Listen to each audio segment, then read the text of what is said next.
Morning guys, welcome back to the channel. It's exciting day. We're going to start putting components back inside the Mini, or underneath it, shall we say.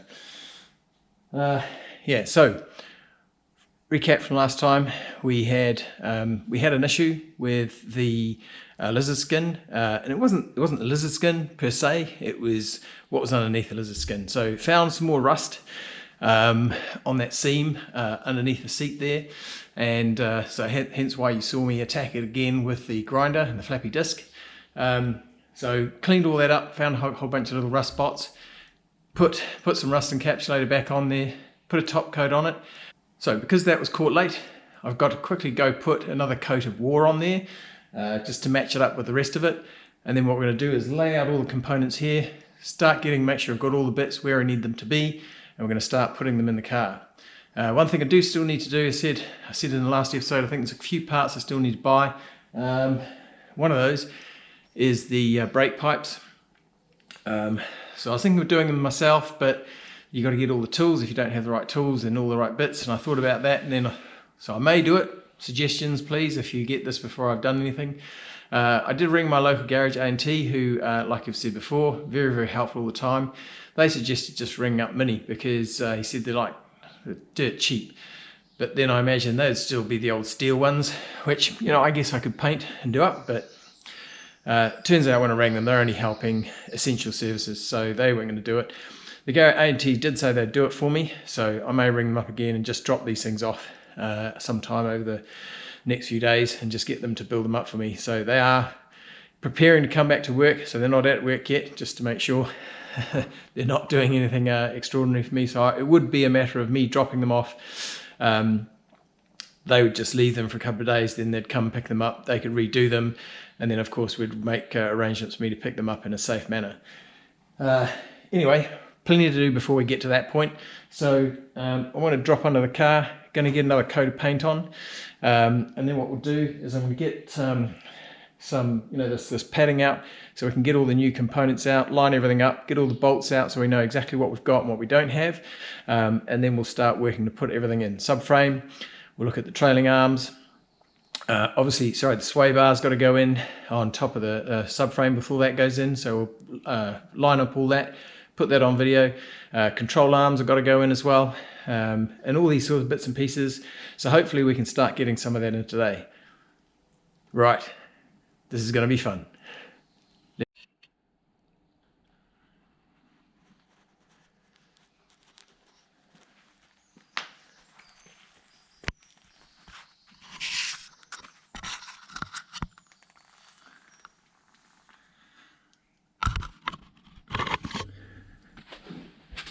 Okay, so just quickly, as we can see here, you can see a slightly darker patch. So this is where we did the repair and we had all this taped up along through this section here. So we're going to quickly come in, put another layer of paint on there, make sure she's all sealed up. I don't want anything getting into the seam here.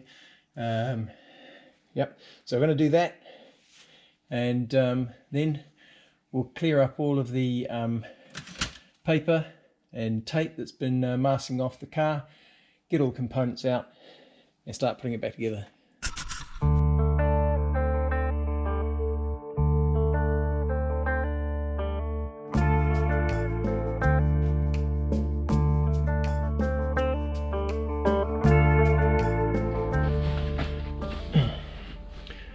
Okay, before we get all the components out and start putting it back together, there's one thing I nearly forgot.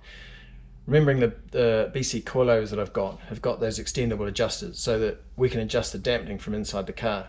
Well, there's no current hole for that, so we're going to have to put a hole up through from where the coilovers connect into the chassis and up and through into the car. So for that, I think what we're going to have to do is take these side panels off. So let's start by pulling this rubber strip off here. I've already noticed there's a couple of little, you know, where the water sits, there's a couple of little rust spots, so it's probably a good thing to pull all this off. Not major, but you know, you leave that and that's going to sort of just continue to rot and cause problems. So this is a good thing we're taking some of this stuff apart. So we'll clean all this up as well in the process before that all goes back together. But for now, we're going to work out how we get these plastic trims out. I see there's a number of screws around the place, so we'll start working on getting those screws out. Of course, it does look like one massive piece all the way up through to the front there. Sorry for the bad lighting. So that's quite a big piece of plastic that's got to come out. But c'est la vie. I don't. Otherwise, what we'll do is we'll go under the car and have a quick check to see where we're at. So let's do that now. So yeah, we've got the coilover goes right here, which actually may not be too bad, probably around here somewhere.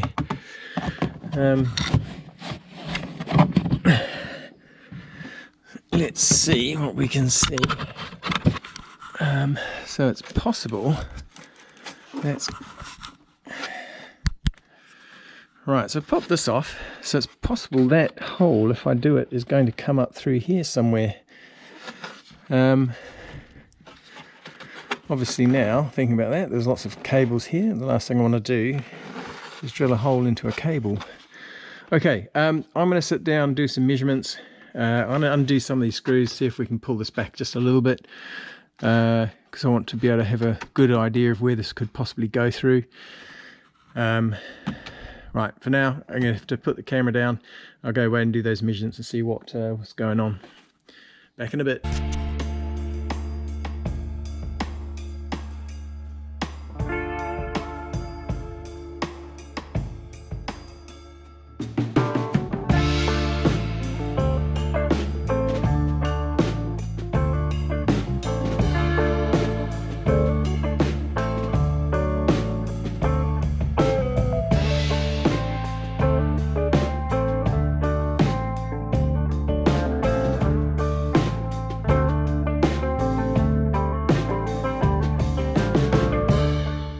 Okay guys, so we got the seat off, got the plastic covering off, and I have to admit, it takes up a lot of space, that plastic, doesn't it? Kind of almost, I don't know, if it's turned into a race car, I'd consider removing this panel. It's only there for the seat. Just get rid of the seat, take all the seat components out, get rid of the seat belts. And put something a lot slimmer in here, but yeah, we'll see. That'll be a big project if we undertake that. But I've also been thinking about stereo systems, what you could do. You could take the battery out, put it somewhere, you got a nice space for a subwoofer if you want there. But I was also thinking up here, in the GP they had this foam mold that basically sat down and took up all that space. I was thinking, if you, like some people, you create a cover over there, that's a good space you could put subwoofers in, so you could have like two decent 10-inch. You don't need anything too big in a car like this. Probably 8-inch would probably cover you, to be fair, but if you're going to go mental, go for a 10-inch, a couple of 10 inches in there. Yeah, certainly test all of the painting we've done underneath. There's plenty of vibrations going through if you did that. But anyway, for now, what we're here to do is just drill a hole. Now, I'm picking it's going to come up here somewhere. Not where that nice little hole is there already. It's going to be around here. You can see the slight bulge here, and this is where the well, my guesstimate measurements so far, this is where this is going to come through. So we're going to pop it up through here.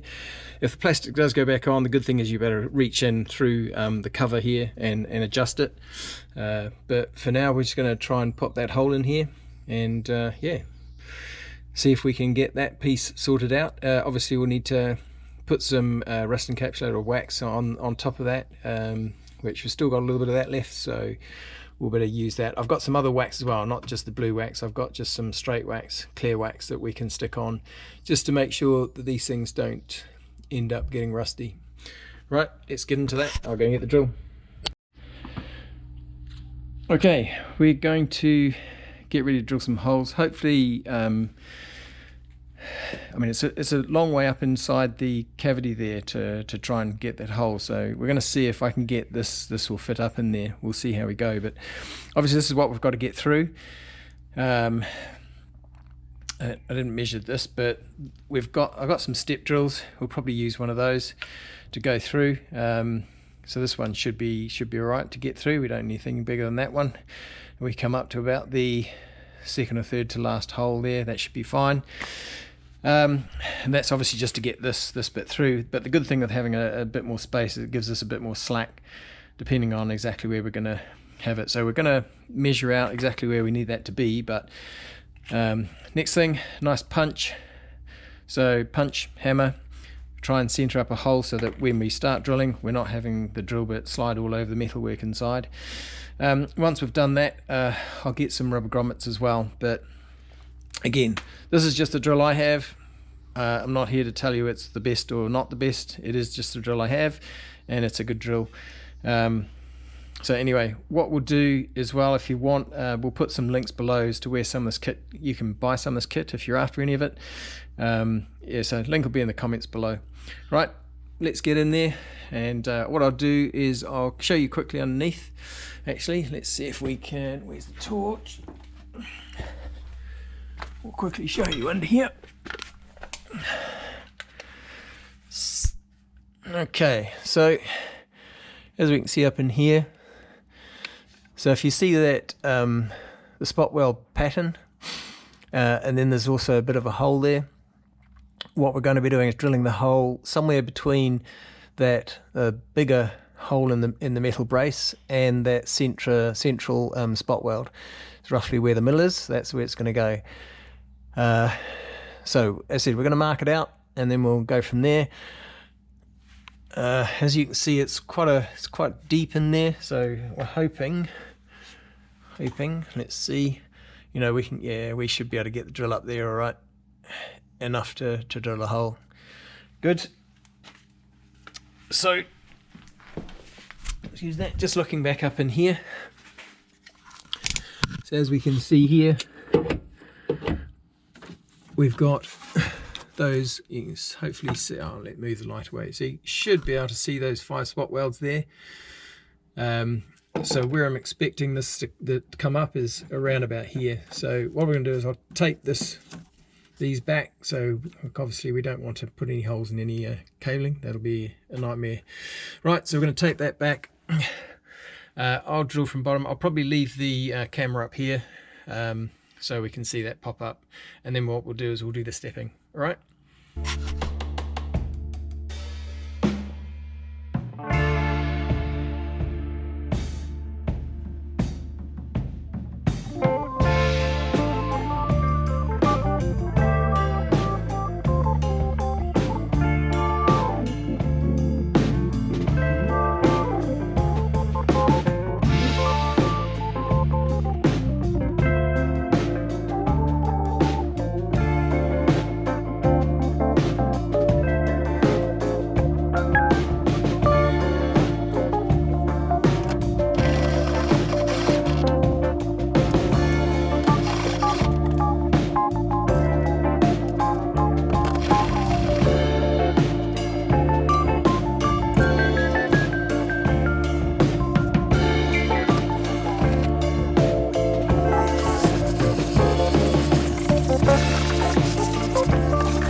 Okay, holes are drilled. Sorry, I'm in the way of the light. Holes are drilled. Got rid of some of the burrs from the side there. Now, stupidly, if I'd looked, probably didn't need to drill a hole that big, to be fair. I could have taken the Allen key screw out of there and just drilled something the size of this. But then it would have to be bigger anyway, because I want to put a rubber grommet in there for multiple reasons. So I'm okay with what I've done. Yeah, some people may want to do something different, but I've got these. These are good size. They are these here, and the hole in the middle should be good enough for this to come through. What I will do is, rather than trying to force this over the top, I will take this off. There's a little Allen screw and grub screw in there. We'll take that off when we push this up. So first of all, what we're going to do is going to mask up a little bit underneath and around here, and just put some paint on that so that we don't get any rust coming out. So we'll paint that one, we'll paint the other one over there. Don't know how well you can see that. No, it's in the dark, just in here. That one, we'll get some paint on that for the moment. Rust encapsulator and put some wax on it. Then we can put these on, start putting those bits in. But for the moment, let's start getting everything else ready to go. Alright, so we put a bit of the rust encapsulator over here and on this side as well. Again, sorry, I'm probably in the light here. Let's get out of the way a bit. So we're just going to stick a little bit of the war over the top. We did a little bit on the bottom as well, so I'm just going to pop a little bit on that on, and then we can put those rubber grommets in. Sorry, making too much noise while I'm talking. Nice work, Michael. Yeah, so we're just going to put some war on these, the blue stuff, and then what we'll do is we'll put the rubber grommets in, we'll lay out all the components and start looking at putting things back in. I want to make sure I've got all the bolts and bits and pieces I need before I start going ahead with that. So we're just going to do that. Get a little bit on here. I don't know, maybe I'll be able to see this. I'm not going to get carried away because you won't see this too much, but you know, while we've got it, I'll have a look. I won't take this underneath because you won't see. I need a torch and everything, so but we're just going to pop that underneath, so we'll see you back in a minute. Right guys, we're going to end that video there. Again, it's another video that's getting on a little bit, and so I don't like to keep them too long, as you know. So not huge amounts of bits and pieces done there, but obviously all things that need to be done so before we can start putting things back together.